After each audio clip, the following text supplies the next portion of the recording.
About Dave and I just saw, or I saw anyway, Bad. No, Super Bad. Super Bad. Have you seen it yet? I have not. Have you heard about it? Yeah, I've heard about it. When you get some time and you want to be completely grossed out and feel like you've been taken to a whole new level of vulgarity, check it out. Well, those guys, Seth Rogen and Paul Rudd, they're amazing.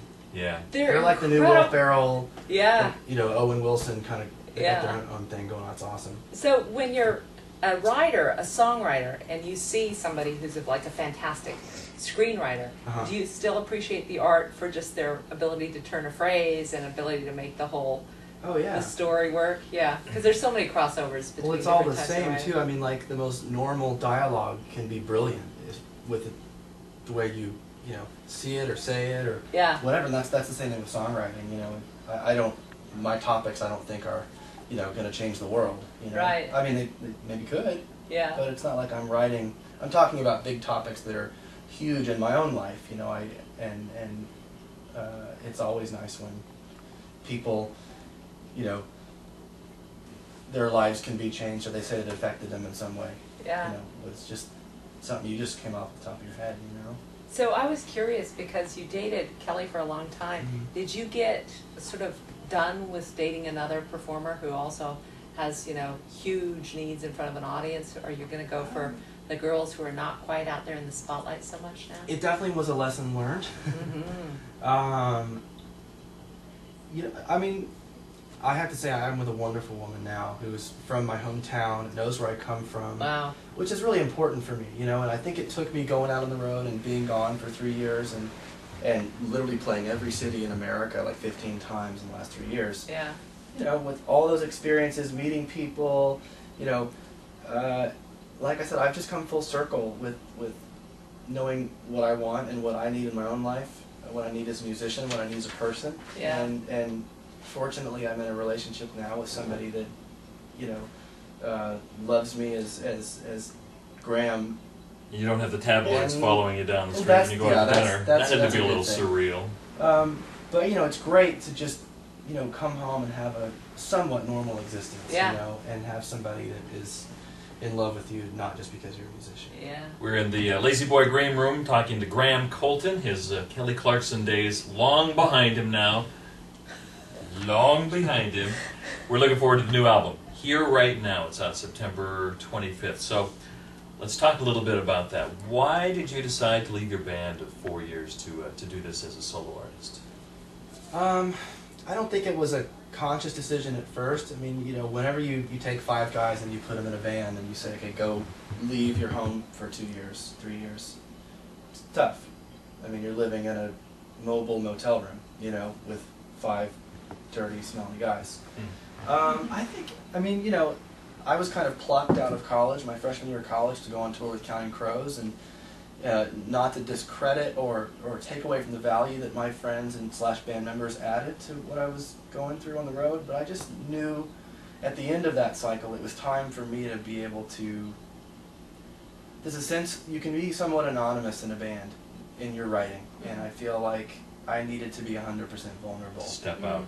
And I didn't quite feel like I got the chance to do that when you're 5 guys all for one for all. So how heady was that? You got the call from Adam Duritz going, hey, I heard your tape. I really kind of like it. Take us back to that first phone call. That had to be... Well, it was strange because when I was 16, I remember getting my driver's license, and when you get in your car and you're alone by yourself and you're just driving, and that was the CD, his Counting Crows, August and everything after, that I put in my car when I was first driving. So he's been a hero of mine forever, and it was just, I thought it was a joke at first, because I was just taking classes in Dallas at college and just playing gigs every Tuesday night at a, local pub, and the power of the internet. God, it's incredible the number of artists we see through now that, just did not take the traditional route through the labels identifying them and South by Southwest. Instead, it was just like word of mouth on the internet. Yeah. It's really the new paradigm for how to make it. And it could be anything.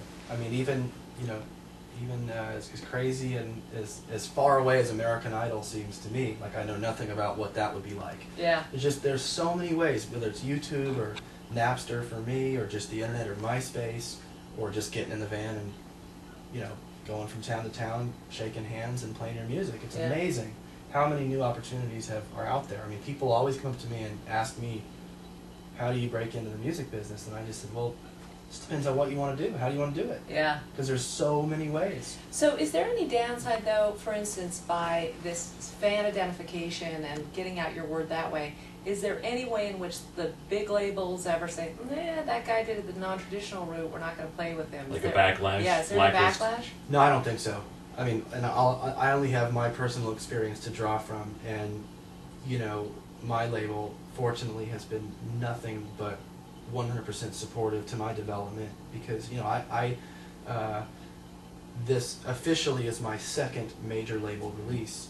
And the first one was very grassroots. I wanted to, you know, I had a van and a trailer and some friends, and we got on the road, and that was it. And that's how I wanted to do it. And I knew, because I knew I needed to develop as a songwriter, as a performer, and just kind of as a person, you know. So looking back, I'm so blessed to have a label that supports that. And I think a lot of labels, especially now with these new mediums, MySpace and the internet, and they're realizing that, you know, kids can do it out of their bedroom.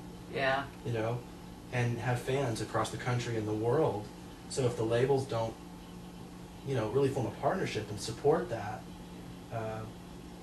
you know, I think they're in trouble. I would think as a label owner, if I owned a label and I saw a guy who was selling, you know, 50,000 copies of a CD on his MySpace page, I'd go, there's something here. Thanks for doing the groundwork. Now let's talk. Yeah. And I think that, you know, fortunately, my record label, Universal Republic, is you know, they're not, when that happens, when you have this organic type of liftoff, you know, they kind of came in and just wanted to help. It wasn't like they came in and okay, now it's changed. Right. You know? It was a very kind of organic, natural progression to what I was what I was already doing. You know, one of the things that I've noticed I think is really positive is that the artists who have developed this way through the internet, and by the time they get to the labels, they're like, this is who I am. Mm-hmm. Sorry, you're not going to make me into some, you know, starlet, or in your case, some leather-clad guy who rips his bare shirt open.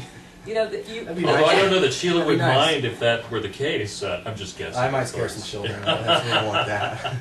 But it's true. There's a way in which your identity is so fully formed that they just go, hey, it looks like we have an artist here. It's really nice. And for me, you know, there was still some growing pains that I had to go through, you know, and that's why the road was so great for me. And, you know, and the internet was so helpful, is you can just put out anything, you know, and your fans will give you feedback. And you kind of, there's a song on my new record that I wrote when I was 17 years old. And I was in my bedroom, I put it on a 4-track and gave a couple copies to my friends. Next thing I know, it's all over the internet. And still to this day, it's the song that all of my fans request the most. Wow, cool. So I re-recorded it, put it on this new album, and who would have thought? A song that I wrote when I was 17, 8 years later, I'm 25. You know, speaking of those days too, as a sports fan, I'm real curious because I know you were a high school quarterback, and I know you threw passes to Wes Welker, who's with the Patriots now, right? He's my best friend. Do you guys compare careers and stay in touch? That has to be fun. It really has been fun. I mean, it's there's a very, you know, nice little parallel happening. I think Wes is much more famous than I am and much more successful than I am. You should just compare head injuries. Yeah.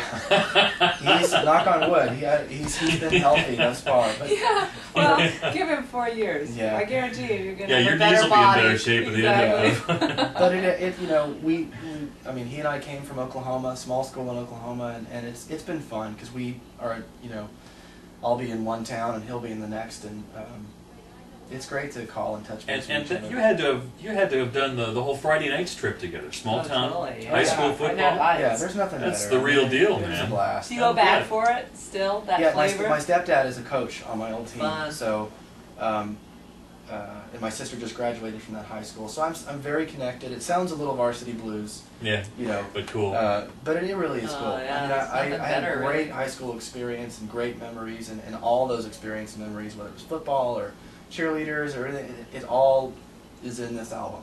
Even at 25, you know, a lot of people say, oh, I'm 25, I got to write about 25, you know, type scenarios. Well, I mean, I don't really feel any different than what I did when I was 18. Ask Kenny Chesney what Young was about. Yeah. Graham, it's good to sit with you. Thanks a lot Same for here. coming to the Thanks a green lot. room. Graham Yeah. Colton in the Lazy Boy Green Room. Again, the new album, Here Right Now. Look forward to